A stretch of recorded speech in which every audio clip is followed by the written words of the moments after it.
Number one, put God first. Put God first in everything you do. Everything that you think you see in me, everything that I've accomplished, everything that you think I have, and I have a few things, everything that I have is by the grace of God. Understand that. It's a gift.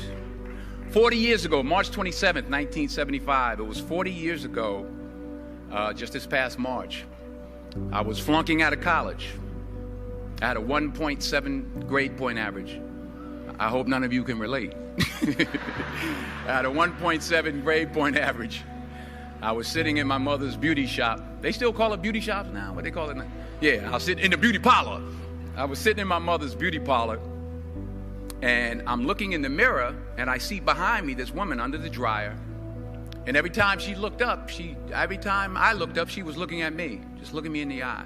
And I didn't know who she was, and I said, she said, somebody give me a pen, give me a pencil. I have a prophecy. March 27, 1975, she said, boy, you are going to travel the world and speak to millions of people. Now, mind you, I flunked out of college. I'm thinking about joining the army. I didn't know what I was going to do, and she's telling me I'm going to travel the world and speak to millions of people. Well, I have traveled the world, and I have spoke to millions of people.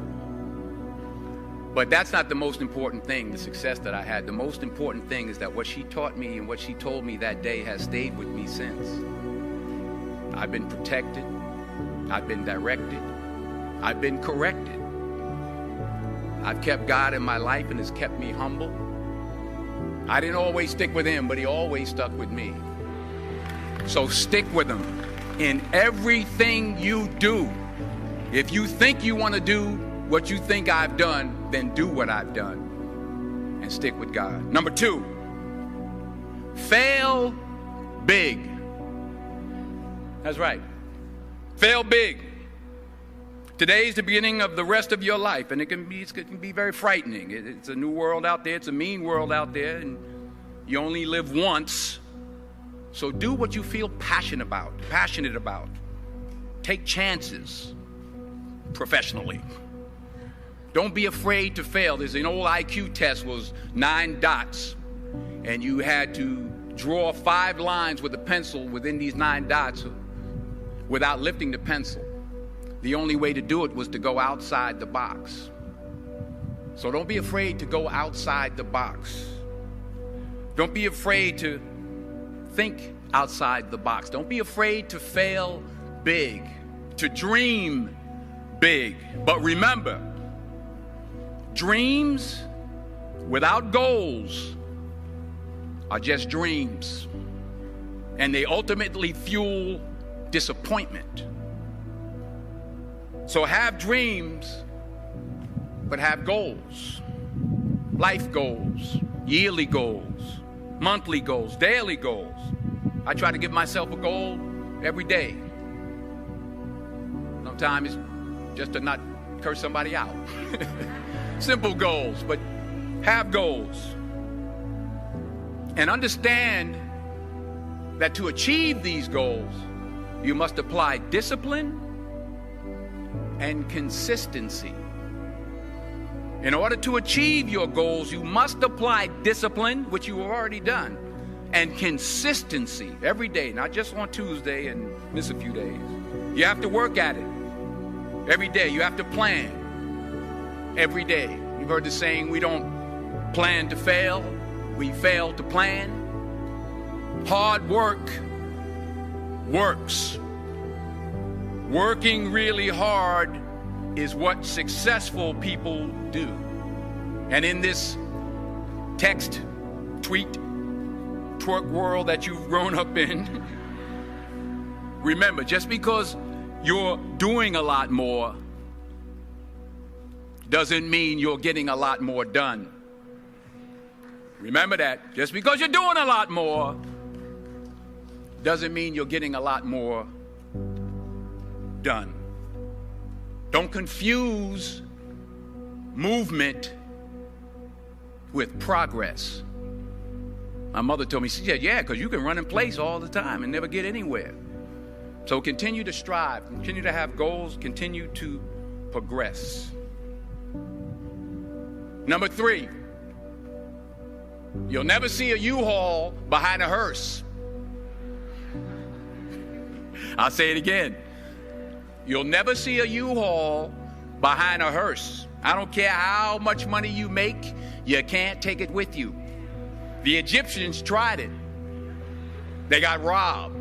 That's all they got. You can't take it with you. And it's not how much you have. It's what you do with what you have. We all have different talents. Some of you will be doctors, some lawyers, some scientists, some educators, some nurses, some teachers. Yeah, okay. Some preachers.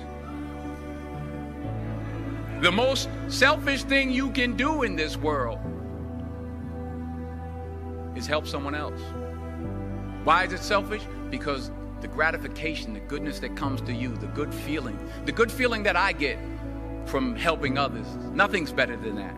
Well, one or two things, but nothing's better than that. Not jewelry, not big house I have, not the cars, but it's the joy. That's where the joy is, in helping others. That's where the success is, in helping others. Finally,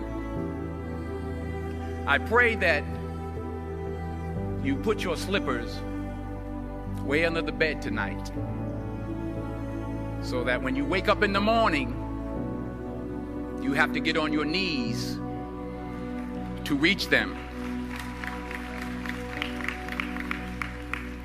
And while you're down there, say thank you for grace.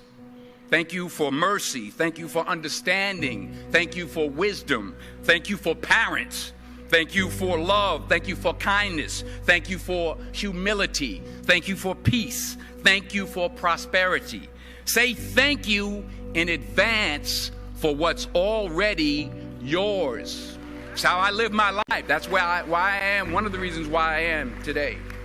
Say thank you in advance for what is already yours. True desire in the heart for anything good is God's proof to you, sent beforehand to indicate that it's yours already.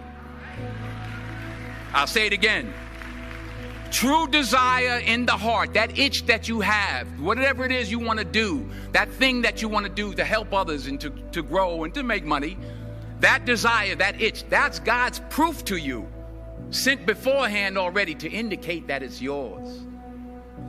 And anything you want good, you can have. So claim it. Work hard to get it. When you get it, reach back. Pull someone else up. Each one, teach one. Don't just aspire to make a living. Aspire to make a difference.